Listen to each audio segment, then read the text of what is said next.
He's built a restaurant empire in the heart of Austin, a man of routine, power, and quiet solitude.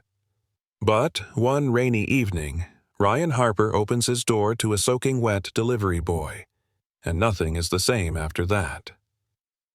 The boy stumbles, the bag drops, and a piece of paper flutters to the ground.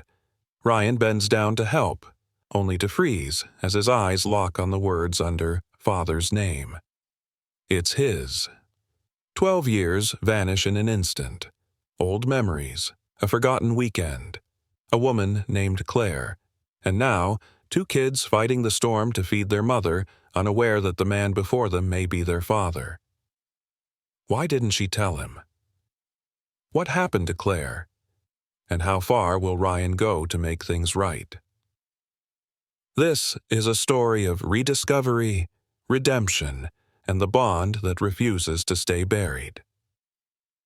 If you've ever believed in second chances, or wondered what you would do if fate knocked on your door, this story will speak to your heart. Don't miss a moment. Subscribe now and join us for the full story. The rain hadn't let up in hours. Outside the glass walls of his hilltop estate in Austin, Texas, thunder rolled low like a tired heart and wind rattled the patio chairs Ryan Harper had never actually sat in. Inside, everything was still, too still, the kind of quiet that echoed. Ryan stood in his kitchen, leaning against the marble counter staring at the untouched takeout containers lined up before him. His chef had gone home early. He had insisted, said he wanted time alone. He always said that now. But truth be told, he wasn't hungry. He hadn't been in days. The man who once built a restaurant empire from nothing, 10 cities, 15 awards, and a line of sauces with his name on the label, now felt like a ghost in his own home. At 49, Ryan had the success most people only dreamed of, but the late nights were starting to stretch longer and emptier. Just then, the doorbell rang. He frowned.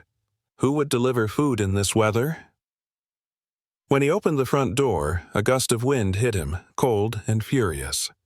Standing on the porch, soaked through and shivering, was a boy no older than 12. Skinny, olive-skinned, with a rain-slick cap pulled low over his eyes and a torn backpack clutched to his chest. "Delivery for Mr. Harper?" the boy said, trying to smile, his voice cracking slightly from the cold. Ryan nodded, reaching out to take the soggy paper bag. But before the boy could hand it over, the wind yanked it right out of his grip. The bag split.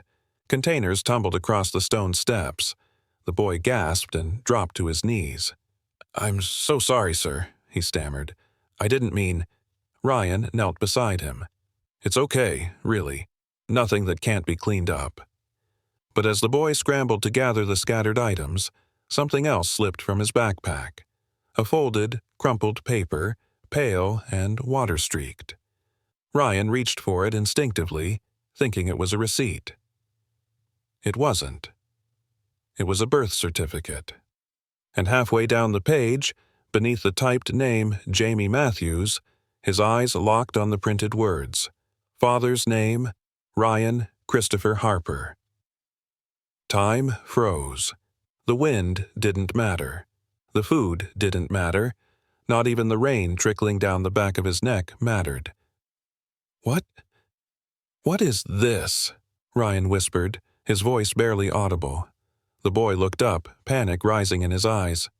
That's not mine. I mean, it's mine, but I didn't mean for you to see it." Ryan's heart pounded. "Your name is Jamie?" He nodded slowly. "Yes, sir." Ryan studied his face now, really studied it. The shape of the jaw, the eyes, the slight cleft in the chin, all painfully familiar. He stood up too fast. "Where's your mother?" Jamie blinked. "She's in the hospital. She's been sick for a while. My sister and I are trying to help out. That's why we deliver food." Ryan stepped back, gripping the certificate like it might vanish if he blinked. The name. His name. On a boy's legal document. A boy who had his mother's last name, but his face, his features. And, suddenly, it hit him. Claire. 12 years ago, a conference in San Antonio. A woman with a warm laugh and eyes that held stories deeper than oceans. They had spent just one night talking, walking, laughing. He had asked for her number, but life, and his assistant's disapproval, had erased her before she could become anything more. But Claire. Her name had stuck with him like a chord that never stopped humming. He looked down at Jamie again, this time softer. "Does your mom's name happen to be Claire Matthews?" The boy looked stunned. "Yes. How do you know her?" Ryan's voice trembled. I think we need to talk." Ryan closed the door gently behind them, his mind still spinning. Jamie stood just inside the entrance, dripping water onto the polished hardwood floors. His shoes squelched with every shy step, and his soaked sweatshirt clung to his thin frame. Ryan handed him a towel. "Dry off first," he said softly. "Thank you, sir." As Jamie wiped his face, Ryan couldn't stop staring. There were too many signs. The slope of the nose, the quiet determination in his eyes, the way he held his shoulders, like someone trying to be stronger than the world allowed him to be. Ryan cleared his throat, trying to collect himself. "You said your mom's in the hospital?" Jamie nodded. "Yeah, she's been in and out for a while now. This time she's been there all week. Kidney stuff. I don't understand all of it, but she's tired a lot." "Is there anyone else with her? Your dad? Family?" Jamie hesitated, eyes dropping to the floor. "No, it's just us. My sister Jessie and me. We take turns working and watching her." Ryan folded his arms, leaning against the counter to steady himself. "How old are you?" 12, Jamie said quietly. "Jessie, too. We're twins." The word hit Ryan like a gust of wind. Twins. He took a slow breath. "Jamie, does your mom ever talk about someone named Ryan? Ryan Harper?" Jamie looked up, confused but not surprised. "Only once, when I found that paper in her drawer. I asked her why your name was on it. She said he was someone important, but that he never knew." Ryan's throat tightened. He couldn't tell if the weight in his chest was guilt, shock, or something deeper, something like regret. "Jamie, I think I'm your father." Jamie didn't flinch. He didn't run. He just looked at Ryan, quietly, curiously, like someone watching the last piece of a puzzle click into place. "I figured." Ryan blinked. "You what?" Jamie shrugged, a little embarrassed. "I've seen your face on the food bags, on TV, and every time I looked in the mirror, I kind of wondered. Jessie said I was being dramatic." Ryan managed a dry laugh. "She might be right, but she's not wrong either." Silence settled between them again. Not awkward, but fragile, like the space between two people afraid to hope for too much. "Where is she now?" Ryan asked gently. "Jessie?" "At the hospital with Mom," Jamie replied. "She didn't want me going out in the rain, but we needed the money." Ryan nodded, heart cracking open. "You shouldn't have to do this, either of you." Jamie looked up, his voice suddenly sharp with something too adult for his age. "We do what we have to." Those words, that tone, Ryan had used them once too, long ago when he was building everything he now owned, when he thought being a man meant burying every feeling that might slow you down. Now, he wasn't so sure. "Come on," Ryan said quietly. "Let's go get your sister, and your mom." Jamie hesitated. "Why?" "Because I should have been there 12 years ago. I don't want to miss another day." The rain had softened to a mist by the time Ryan and Jamie stepped out into the driveway. The boy still clutched the towel around his shoulders, his shoes squishing with every step. Ryan opened the passenger door of his black SUV, motioning gently. "Hop in, seat warmers are on." Jamie hesitated, then climbed in. The door shut with a heavy thud, sealing them off from the world outside. As Ryan slid behind the wheel, He glanced sideways. The boy sat stiffly, his hands folded in his lap like he didn't want to leave a single fingerprint behind. "Do you want to call your sister? Let her know we're coming?" Ryan asked as he backed out of the driveway. Jamie pulled out a cheap, scratched phone. "She's probably charging it in the nurse's station. Battery dies fast." Ryan nodded, then turned on the quiet hum of the heater. "We'll be there soon." The streets of Austin glowed wet under the amber streetlights. Rainwater ran in the lazy streams along the curbs, reflecting the city's heartbeat. Ryan remembered these streets, when he used to drive them himself, long before the private drivers, long before success had built walls around him. For a few minutes, silence filled the car, but not the uncomfortable kind. It was a silence charged with something fragile, something neither of them had the words for yet. "She likes to draw," Jamie said suddenly, his voice soft. "Jessie, I mean." Ryan smiled. "Yeah?" "Mostly food. Plates she wants to make. She says food tells stories. I think she gets that from Mom." He didn't say, "our mom," but Ryan noticed the phrasing. He noticed everything now. "And what about you?" Ryan asked. "What do you like?" Jamie shifted in his seat. "Running. Deliveries are hard, but I like knowing I got something from one place to another. Feels like I finished something." Ryan gripped the wheel a little tighter. This boy, this son, was already carrying more weight than most grown men he knew. As they pulled into the hospital lot, Jamie pointed toward the emergency entrance. "She's up in 3B, same wing we always get sent to." Inside, the hospital was quiet, but not peaceful. The fluorescent lights buzzed faintly. Nurses moved like shadows through the halls. The air smelled of antiseptic and fatigue. Ryan followed Jamie past the nurse's desk, past tired families, past IV poles and whispered prayers. When they reached room 3B, the boy knocked gently, then opened the door. Jessie sat beside the bed, holding a plastic cup of ice chips. Her eyes were just as sharp as Jamie's, wide and aware. When she saw him, she frowned. "Jamie, who—" "This is Ryan Harper," Jamie said, almost carefully. "I think he's our dad." Jessie blinked. "The food guy?" Claire stirred in the hospital bed, her face pale and drawn. Even under the soft light, the years had written themselves across her features. But her eyes, the moment they opened and landed on Ryan, told him everything. She knew. "Ryan," she whispered, her voice dry and barely there. He stepped forward, slowly, like his shoes were made of glass. "Claire."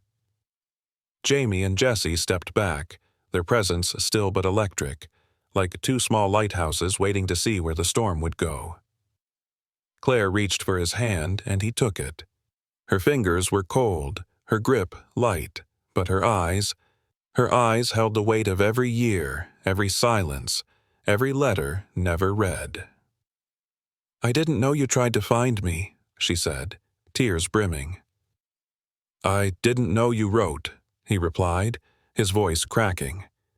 And just like that, the years collapsed between them, not gone, but no longer a wall.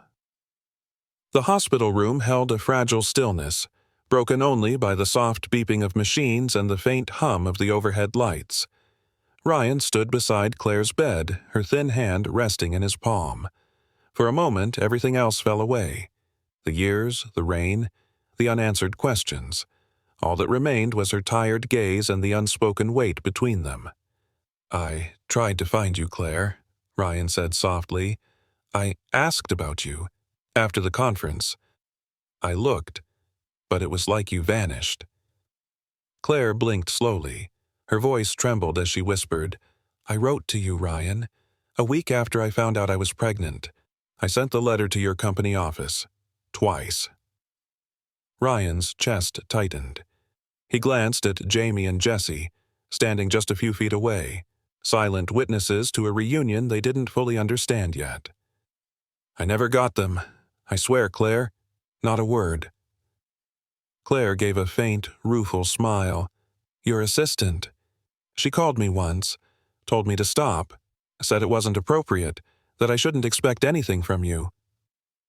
Ryan closed his eyes, anger rippling through his veins. He remembered Marla.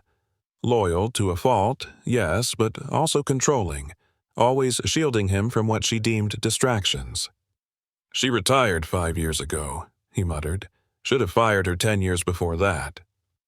Claire gave a weak laugh, then coughed.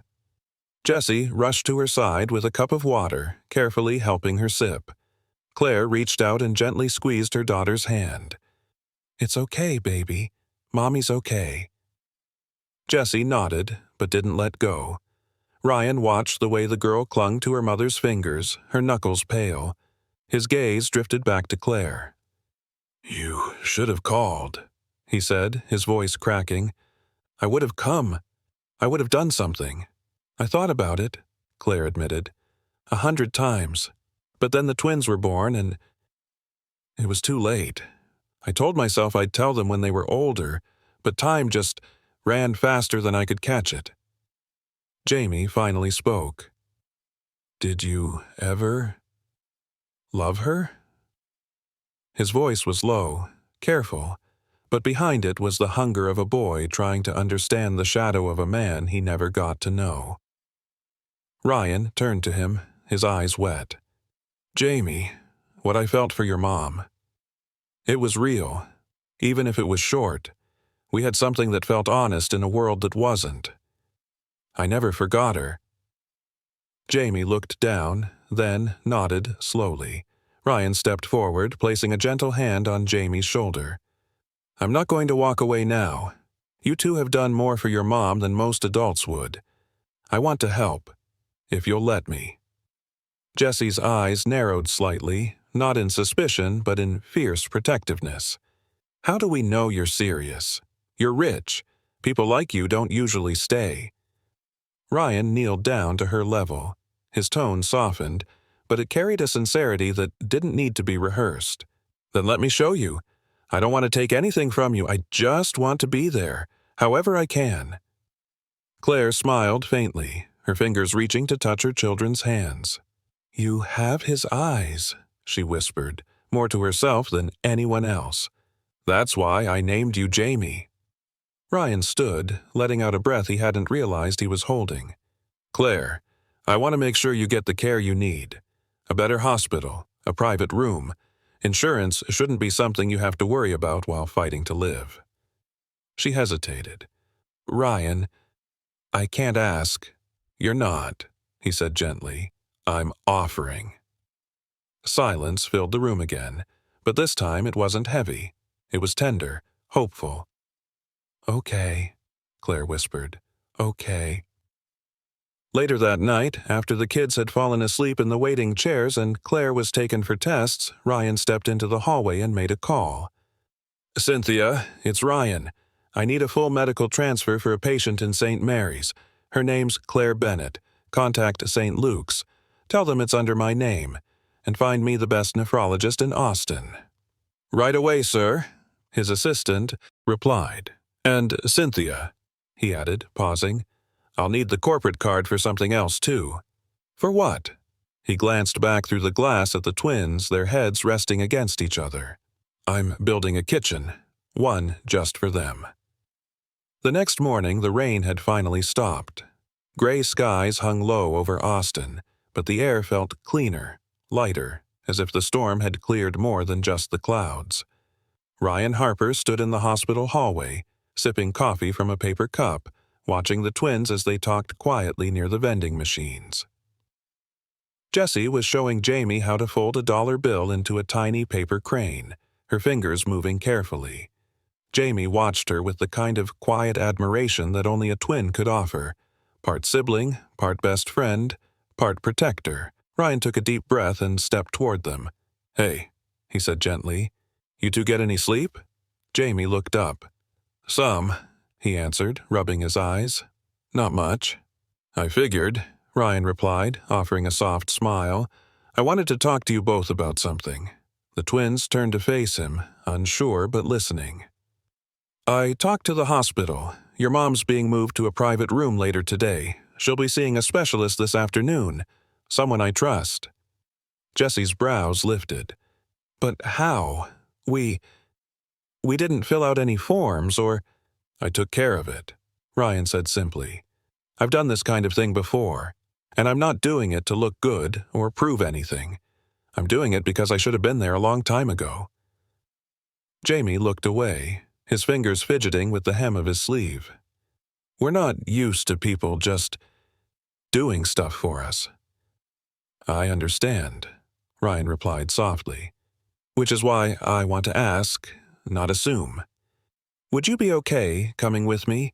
Just for a while. I've got room and, well, I thought maybe we could cook something together. I heard there's a scholarship cooking competition coming up." Jessie tilted her head. "You cook?" Ryan chuckled. "I own a restaurant chain. Doesn't mean I'm good with the spatula, but I've picked up a few things. Used to run test kitchens before meetings. I thought maybe we could start one in the guest house. Build something just for you two." Jamie's eyes widened a little. "You'd teach us?" "I'd try," Ryan said with a warm laugh. "And I'd listen if you wanted to teach me." The silence between them wasn't awkward. It was thoughtful. Jessie finally said, "We'd have to ask Mom." "Of course," Ryan said. "She'll need rest and I'll be close by. Just think of it like a weekend visit, with pancakes and sharp knives." Jamie smiled faintly. "You're not what I expected." Ryan raised a brow. "What were you expecting?" "A suit. Cold. Maybe someone who'd offer money, then disappear again." Ryan's smile faded, and he stepped a little closer. "I can't change the years I wasn't around, but I can change what I do from this day on. And if you let me, I'll earn whatever place you'll give me." Jamie and Jessie exchanged a look, a silent conversation between twins that needed no words. Jessie nodded first. "Okay, but we get to help decorate the kitchen." Ryan grinned. "Deal." By that afternoon, Claire had been safely transferred to a better hospital, her new room filled with sunlight and fresh flowers Ryan had personally picked up. The twins packed their small overnight bags, everything they owned fitting into one each. As they walked through the door of Ryan's modern villa, Jessie stopped in the foyer, her eyes wide at the tall ceilings and warm lights. "It smells like lemons and books," she whispered. Ryan laughed gently. "That's the cleaning team in my library. Want a tour?"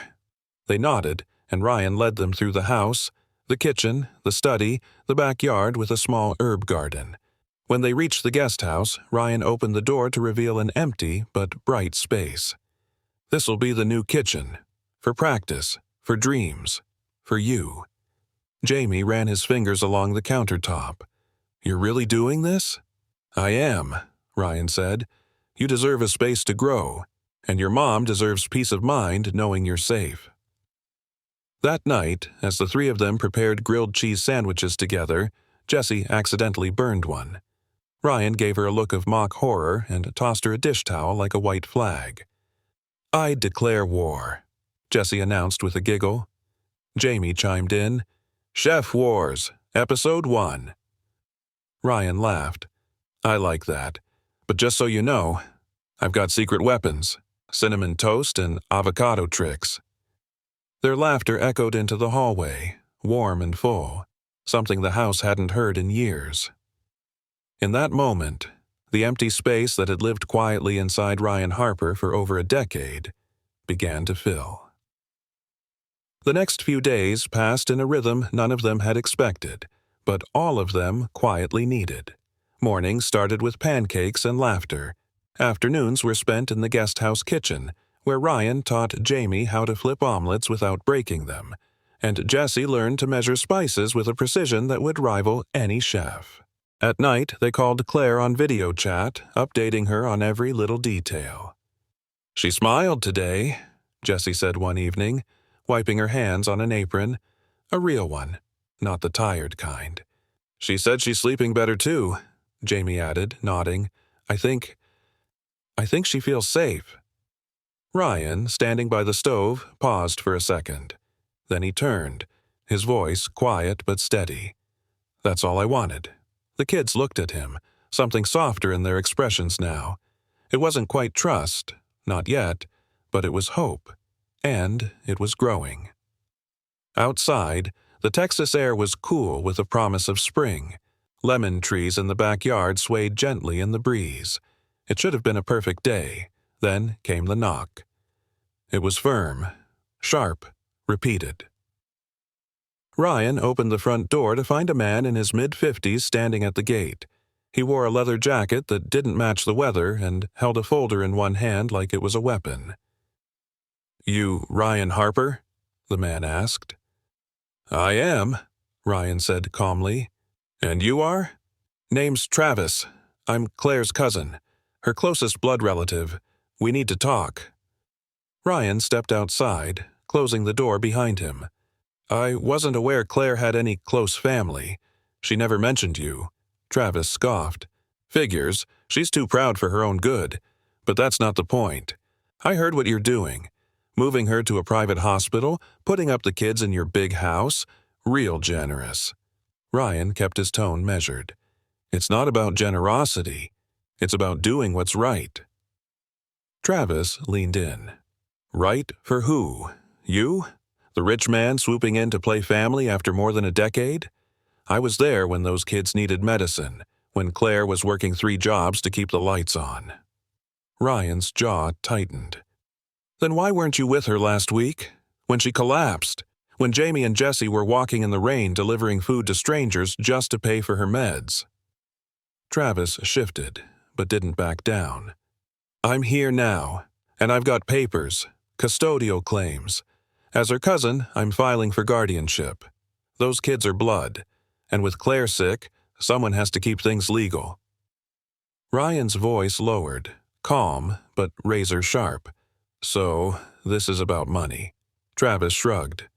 "Let's not pretend it's not. You're loaded. They're not. If I have custody, maybe I can make things a little easier. For everyone." Ryan didn't answer. He turned, walked inside, and came back with an envelope. "I figured you might show up," he said, handing it over. "That's a notarized letter from Claire. It names me as her choice for temporary guardianship while she's in recovery. The hospital has a copy. So does the judge." Travis looked at the paper, then back at Ryan. "This isn't over." "I didn't think it would be," Ryan said softly before shutting the gate behind him. Back inside, Jamie was standing in the hallway. He'd heard enough. "Is he really our cousin?" Ryan nodded slowly. "Yes, and he's trying to use that to take you away." Jamie's face hardened. "He only came around when he wanted something. He used to tell Mom he'd help, then disappear." "I believe you," Ryan said, "and I won't let anything happen to you or Jesse." That night, after the twins went to bed, Ryan sat in the darkened kitchen staring at a copy of Claire's letter. Her handwriting was careful, like she'd written every word with the weight of 10 years behind it.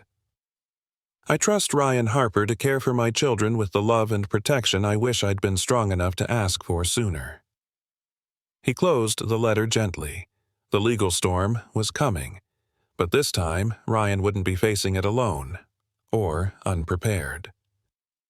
He looked toward the guest house where a soft light still glowed behind the curtains. A family was forming, one quiet moment at a time, and he would fight for it. The morning air was quiet, but inside Ryan's chest, something stirred louder than coffee brewing or the distant chirping of spring birds. He sat on the edge of his bed, reading the same letter for the 3rd time. Claire's words weren't just ink, they were weight, guilt, regret, hope. "I don't know if you'll ever read this, Ryan. But if you do, please know I never wanted to disappear. I tried. I just didn't know how to compete with the world you lived in." He folded the page gently, laying it beside the DNA test envelope he hadn't yet opened. He knew the truth in his heart, but the courts wouldn't settle for instinct. Downstairs, Jamie was helping Jesse pour cereal, but the silence between them felt different today. He could sense it even before he walked in. Jesse looked up and spoke first. "Are we gonna have to leave?" Ryan blinked, surprised. "Why would you think that?" Jamie answered quietly, his spoon tapping the edge of his bowl. "The man who came yesterday. He looked angry." "He was," Ryan said honestly, "but that doesn't mean he wins, and it doesn't mean you're going anywhere." Jesse's eyes filled slowly, like the words were too big to hold back. "Mom always told us to pack a bag, just in case someone came." Ryan knelt in front of her, gently placing his hand over hers. "You won't need that bag anymore, sweetheart. Not here." Jamie stared at him, hesitant, then said, "Can we see her today?" Ryan nodded. "I was going to ask the same thing." That afternoon, they visited the hospital. Claire looked thinner, but her eyes lit up the moment she saw her kids walk in. When Ryan followed behind them, she gave him a look that was half smile, half apology. "I guess the storm came early," she whispered, as he handed her the bouquet of daisies Jessie picked from the front yard. Ryan pulled a chair close. "Travis showed up, and he's serious." Claire sighed. "Of course he is. He was always watching from the sidelines, waiting for his moment." "I have the letter you gave me," Ryan said. "It helps, but we'll need more." Claire nodded slowly. "Then you need to know everything. The truth, all of it." The room fell quiet except for the steady beep of the heart monitor. "After that night in Miami," she began, "I wanted to stay in touch, but I was scared. You had just been named CEO. Your assistant told me, well, I think she screened my letters." "She did," Ryan admitted softly. "I found out last week. She said she was protecting the company." Claire let out a tired laugh. "The company. Always the company." Jamie sat on the edge of the bed, listening. Jessie clung to Claire's arm. "I tried to raise them without bitterness," Claire said, voice shaking. "But there were nights, hard nights. I told them their father was brave, smart, just not part of our world." Ryan swallowed hard. "Claire, if I'd known..." She raised her hand gently. "I believe you, and I forgive you. But this next part, I need you to hear it all." Claire reached under her pillow and pulled out a small, worn envelope. Inside were photos. One of her and Ryan in Miami, laughing near the hotel pool. One of her baby bump in front of a mirror. And one of the twins as infants, sleeping side by side in a blanket that read, "Love made us." "I kept these," she said, "because even when it hurt, I didn't want them to forget where they came from." Ryan looked at the images, his heart breaking in ways it never had before. Time couldn't be rewound, but maybe, just maybe, something better could be rebuilt. As the sun began to set through the hospital window, Claire reached out to touch Jamie's cheek. "Baby, promise me something," she said, tears shining. "If the court lets Ryan raise you, don't shut your heart. Let him in." Jamie nodded, slowly, then turned to Ryan. "Can we stay at your house again tonight?" Ryan looked at Claire, waiting for her approval. She gave a small, tearful nod. "Yes," Ryan said softly. "Tonight. And every night after, if you'll let me." As they gathered their things and said goodbye, Claire's voice followed them. "Tell Jessie to check under the nightstand," she called out. "There's a note for her, too." That night, Ryan sat in his study, a pile of legal documents beside him. But in his hand was the most important one, the DNA test. He hadn't opened it yet. He looked out of the window at the stars above Austin, took a deep breath, and whispered to himself, "I already know." And in the other room, 2 kids, his kids, were finally sleeping in a bed that wouldn't vanish tomorrow. The morning after their hospital visit, Ryan found himself standing in front of the kids' room, listening. There was no sound of cartoons or chatter, just the soft rhythm of sleep. For the first time in years, his home felt like more than glass and furniture. It felt alive. He stepped into the kitchen and began preparing breakfast. Nothing fancy, just pancakes, the kind his mom used to make on Sundays. By the time the scent filled the house, Jessie was peeking around the corner, her hair tousled and eyes wide. "You made that?" she asked sleepily. Ryan smiled. "Guilty. Want to help me flip the next batch?" She nodded eagerly, stepping up on a stool. A few minutes later, Jamie joined them, rubbing his eyes but trying to act cool. He saw the plates on the counter, the butter melting slowly into the stack of pancakes, and his stomach growled. Ryan caught the sound and grinned. "Grab a seat, bud." As they sat around the kitchen island, forks in hand, Ryan felt something click into place, something he hadn't known was missing. He didn't need DNA results to tell him what this was. He already knew. This was family.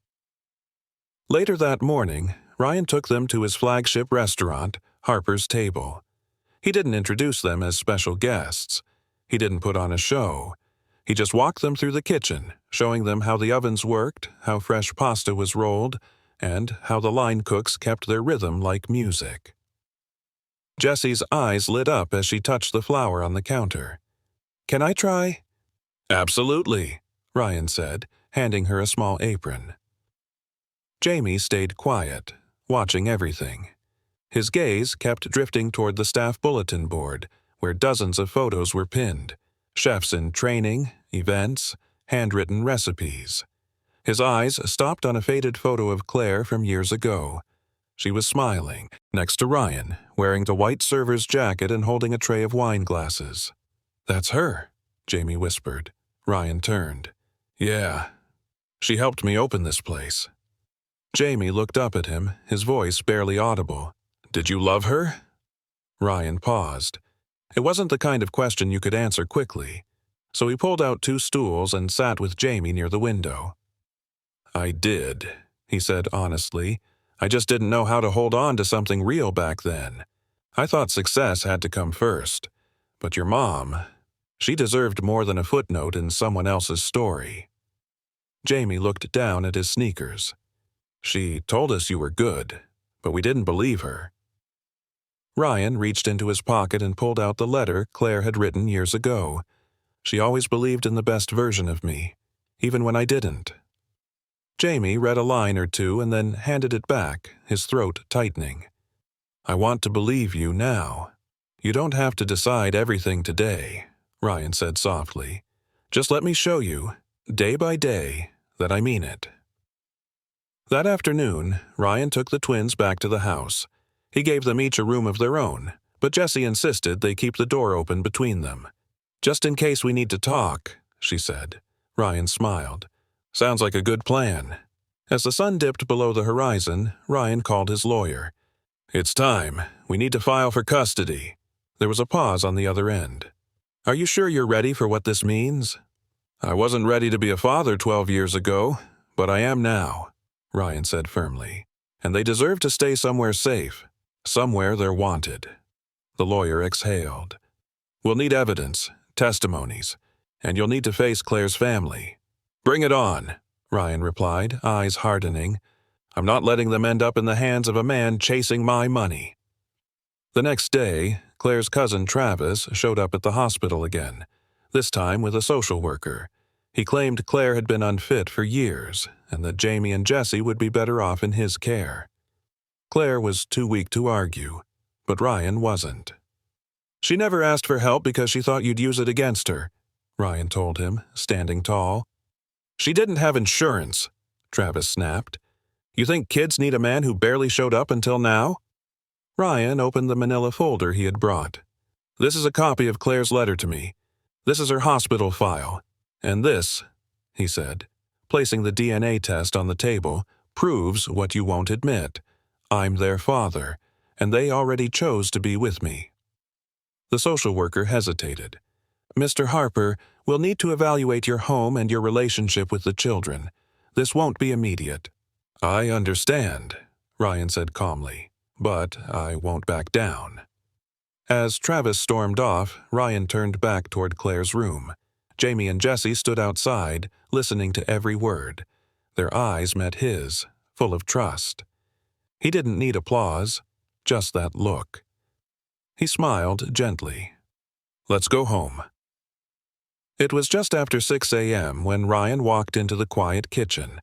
The sun was barely rising, and the city of Austin still slept beneath a thin fog. The house, though no longer silent, carried a new kind of stillness, one filled with hope and anxiety. Jamie sat at the counter with a notepad open, scribbling math problems while his cereal got soggy. Jessie was curled up in the living room, watching cooking videos on her tablet, headphones in, lip-syncing each step. Ryan poured himself a cup of coffee and leaned against the sink, watching them. It was becoming a morning routine, one he never imagined he'd crave, but now he couldn't imagine starting the day without it. Then came the knock. 3 slow raps, heavy, intentional. Ryan opened the door to find his lawyer, Margot Ellis, already reviewing documents. Behind her stood a court-appointed child advocate named Talia Reed, early 30s, observant eyes, and a demeanor that didn't leave room for fluff. "Morning," Margot said, stepping inside. "We have a week until the custody hearing. Travis just filed a petition. He's demanding emergency guardianship." Ryan sighed. "Of course he is." Talia stepped forward. "Mr. Harper, I'm here to assess your environment and observe your interactions with the children. This is standard procedure." Ryan nodded, guiding them inside. Jamie looked up, tense, but Ryan gave him a reassuring glance. "Hey, bud, these are just some people making sure everything's okay around here." Jessie peeked from the couch, blinking at the strangers. Talia smiled gently. "Hi, Jamie. Hi, Jessie. I'm here to get to know you. That's all. Just a conversation." The visit lasted 3 hours. They asked about routines, schoolwork, what meals they ate, who helped with laundry, how often Ryan tucked them in. Jessie answered with her usual sweetness, while Jamie stayed more guarded, occasionally casting Ryan sideways glances, as if still waiting for the catch. Eventually, Talia asked Jamie a direct question. If you had to choose where to live, what would make you feel safest? Jamie looked down. His pencil hovered. Then, slowly, he said, "With someone who listens, and doesn't yell, and doesn't treat us like an inconvenience." Talia jotted it down, then looked at Ryan. "You're doing well, but it won't be easy. Travis has hired a private investigator." Ryan nodded slowly. "Let them dig. I've got nothing to hide." That afternoon, they visited Claire. She looked better, pale, yes, but her voice had strength again, and her hands didn't tremble as much. Jamie gave her a drawing of the house and wrote, "Room with a view. Yours when you're better." Claire smiled, tears caught in her lashes. "You didn't have to take them in like this, Ryan." "I didn't have to," he said, gently gripping her hand. "I wanted to, and now I won't let anyone tear us apart." She exhaled deeply. "I tried reaching you. Years ago, my letter came back unopened." Ryan stiffened. "I know. My old assistant blocked it. Said you were just chasing the spotlight." Claire's eyes widened. "I never wanted your fame. Just closure. And maybe," she whispered, "for them to know who their father really was." He squeezed her hand tighter. "They're going to know. Every day, from now on." That evening, Jamie pulled Ryan aside while Jessie helped Margot bake cookies in the kitchen. "Is it okay," Jamie asked hesitantly, "if I call you Dad? Just sometimes?" Ryan knelt beside him, eyes stinging. "It's more than okay, Jamie. I'd be honored." Outside the window, clouds gathered. Storm warnings scrolled across the TV screen. Inside, something stronger was forming.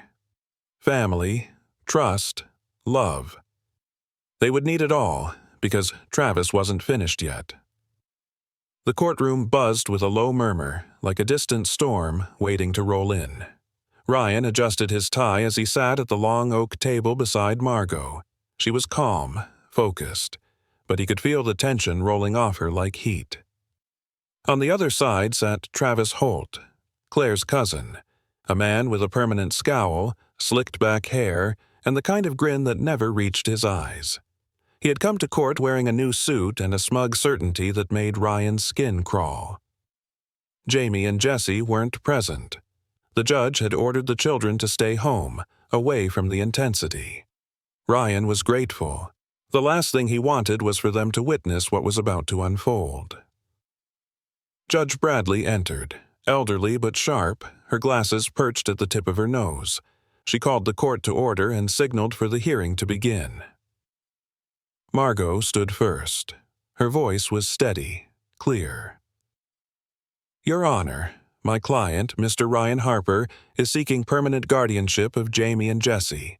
The mother, Claire Reynolds, is currently hospitalized and in full support of this motion.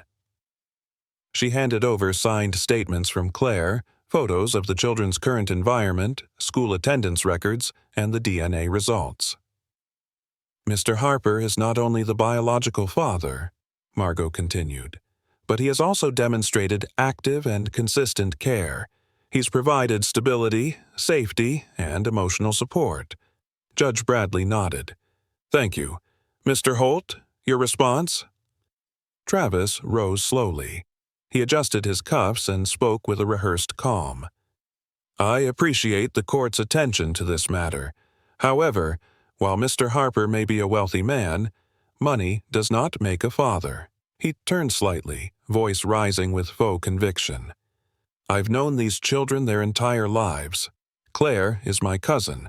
When she got pregnant, Ryan Harper vanished.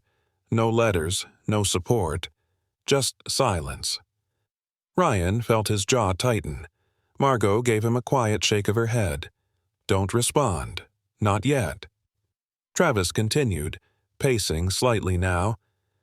I believe Claire was manipulated, and now that Mr. Harper smells responsibility, he wants to play the hero. Judge Bradley raised an eyebrow.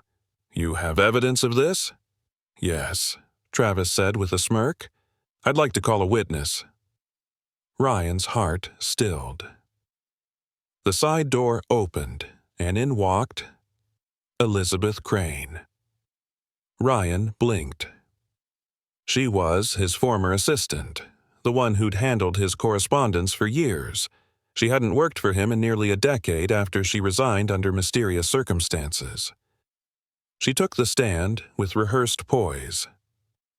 Ms. Crane, Travis began, you worked for Mr. Harper around the time he met Claire Reynolds, correct? Yes. Did you ever intercept or discard letters addressed to Mr. Harper? Elizabeth hesitated, just enough to feel deliberate. Yes, she said finally. Claire wrote to him. Several times. I threw them away. A gasp rippled through the courtroom. Judge Bradley narrowed her eyes. Why? Elizabeth looked down, ashamed. I thought I was protecting him. He was overwhelmed with women reaching out after public appearances. I didn't think Claire's letter was different. Ryan stood suddenly. He couldn't stay silent any longer. Your Honor, I had no idea. I trusted her.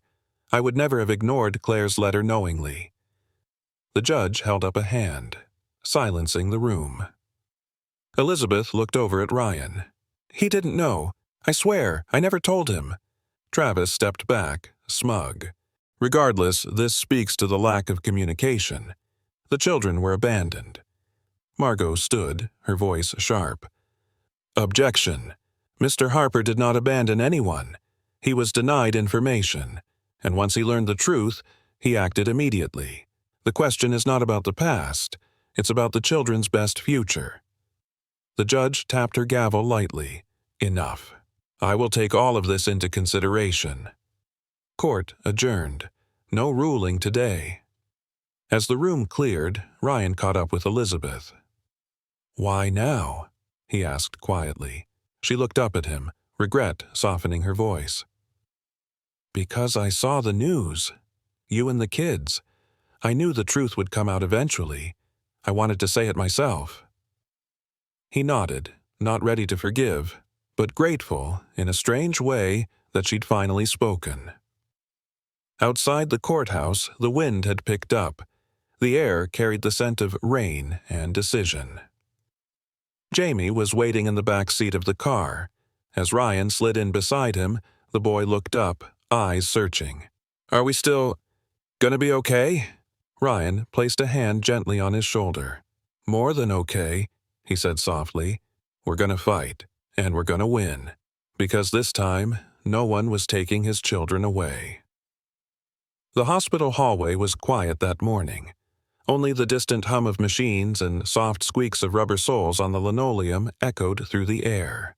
Ryan walked slowly, a man weighed down by more than just fatigue. In his hand was a sealed envelope, aged, creased at the corners, but still intact. Claire was sitting up in bed when he entered. Her face lit up faintly when she saw him, her thin hands folded gently over a fleece blanket. Jessie sat curled up in the corner chair, dozing off with a picture book in her lap.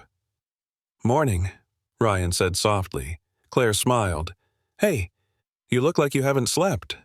"Not much," he admitted, pulling the chair closer. He looked down at the envelope, then back at her. "I brought something. Something I never knew I'd have to explain." She tilted her head, curious. Ryan took a breath. 12 years ago, after that conference, I wrote you a letter. I never heard back. I thought maybe you regretted everything, or maybe I was just a memory you wanted to forget." Claire's expression shifted, surprise breaking across her face. "You wrote to me?" He nodded, gently handing her the envelope. "I found this in a storage box last night. Turns out my old assistant, she never mailed it. She also threw away your letters. I just learned that yesterday in court." Claire's hands trembled as she opened it. Her eyes scanned the familiar handwriting, line by line. Halfway through, her lips parted. By the end, her cheeks were wet with tears. I thought you forgot about me," she whispered. "I never did, not once." Her fingers pressed to her mouth. "If I had known, Ryan, things could have been so different. I know." He looked at her gently. "But we have now, and now I'm fighting for them, for you." Just then, his phone buzzed. A message from Margot. "Judge Bradley is ready to rule. Be at the courthouse by 2 p.m. He looked at Claire. "Today's the day." She reached for his hand, her touch warm and trembling. "Win this, for them." That afternoon, the courtroom was silent again. This time, the tension was thicker, not from confrontation but from what was at stake. Judge Bradley looked over the papers one last time, the DNA proof, the sworn statements, the testimony, and, most importantly, the letter, now entered into the official record. She cleared her throat and began. "This court has reviewed all presented evidence in the guardianship case of Jamie and Jessie Reynolds. While Mr. Holt has expressed concern for the children's past, the law and this court must prioritize their present and future well-being." Travis shifted in his seat, trying to keep composed. "Mr. Harper has demonstrated not only a biological connection," the judge continued, "but also consistent care, emotional commitment, and the full support of their mother, Claire Reynolds." She paused, looked up. "It is the opinion of this court that Ryan Harper is granted sole legal and physical guardianship of Jamie and Jessie." Ryan closed his eyes for a second, barely holding it in. Beside him, Margot exhaled with relief. Judge Bradley added, "Furthermore, the court recognizes Claire Reynolds' cooperation and recommends her immediate transfer to a private care facility under Mr. Harper's financial sponsorship." The gavel fell. Court adjourned. As people began to leave, Travis stood slowly. He didn't speak. He just turned and walked out, defeated. Ryan remained seated a moment longer, soaking it in. Margot leaned toward him. "You did it," she said quietly. "They're yours." Outside, the twins ran to him. Jamie was the first to speak. "Is it real?" he asked, voice trembling. Ryan knelt down. "Yeah, buddy. It's real. You're with me now. Forever." Jesse hugged him tightly, and for the first time, Ryan let the tears fall. Later that evening, Ryan walked Claire through the private medical wing he'd arranged. The walls were warm beige, the lighting soft, peaceful. She sat on the bed, looking around. "This place feels safe," she said softly. "It is," Ryan replied. "You'll get the best care here, no more worrying about insurance, no more fighting alone." Claire looked at him. "Why are you still here, Ryan? After everything," he sat beside her. "Because I lost time, and I'm not wasting another second." Her voice broke. "They're lucky to have you." "No," Ryan said, shaking his head gently. "I'm the lucky one." She reached out, her hand resting over his. "Thank you. For fighting. For showing up." Their eyes locked, and for the first time in 12 years, there was nothing left unsaid. Just the beginning of something new. The morning sun filtered gently through the big front windows, casting a warm glow across polished wooden tables and chalkboard menus hand-lettered with care. The small restaurant sat tucked between a bookstore and a flower shop in a quiet corner of Austin. It was modest, but every detail, every framed photo, every handwritten recipe on the wall, told a story. Ryan Harper stood outside, adjusting the little sign that read, "Now open." Beside him, Jamie was practically bouncing with nervous energy, and Jessie smoothed down her apron for the 5th time in a minute. "You two ready?" Ryan asked, smiling gently. Jamie looked up at him and nodded. "I think so. Yeah, we are." The door chimed softly as they opened it. Customers began to trickle in. Neighbors, friends, a few curious strangers. At the center of the room stood a glass display case. Inside it, under soft lighting, was a single sheet of paper. A birth certificate. Below it, a small engraved plaque read, "The day everything changed." 3 months had passed since the courtroom decision. Claire had stabilized in her new private facility. She was responding well to treatment and even talking about starting physical therapy. Each week, Ryan and the kids visited, sometimes bringing muffins, sometimes just stories. But today wasn't about the past. Today was about new beginnings. Jamie had insisted on naming the place himself. He and Jessie had brainstormed for days, but one name stuck. Something that captured both the heart and the humor of their journey, Father and Fork. Ryan had laughed the first time he heard it. Then he'd teared up. It felt right. Inside the restaurant, laughter and the clinking of cutlery filled the air. Jessie ran the front with a kind of confident grace that reminded everyone of Claire. Jamie, meanwhile, moved between tables with practiced ease, delivering dishes he'd helped create. Recipes inspired by Ryan's first restaurant menus, with playful twists from the twins. Margot stopped by late morning, placing a small potted plant on the front counter. "Figured you'd need a good luck charm," she said. Ryan grinned. "You've been that already." She leaned in, voice soft. "I've seen a lot of turnarounds in my career, Ryan. But this one's something else." He looked at her, gratitude shining in his eyes. "It's all because of them." Near the end of the lunch rush, Claire arrived. The room fell quiet for just a moment as she stepped through the door, supported by a walking cane, her expression both fragile and full of light. Ryan moved to her side instantly, gently helping her to a seat. "You made it," he said softly. "I wouldn't miss this for the world," she whispered back. Jamie brought over a plate. Her favorite. Rosemary chicken with sweet potatoes. Jessie followed with a glass of lemonade. As she took her first bite, tears welled in her eyes. "You cooked this?" Jamie nodded, bashfully. "Dad helped." Claire's gaze lingered on the word. Dad.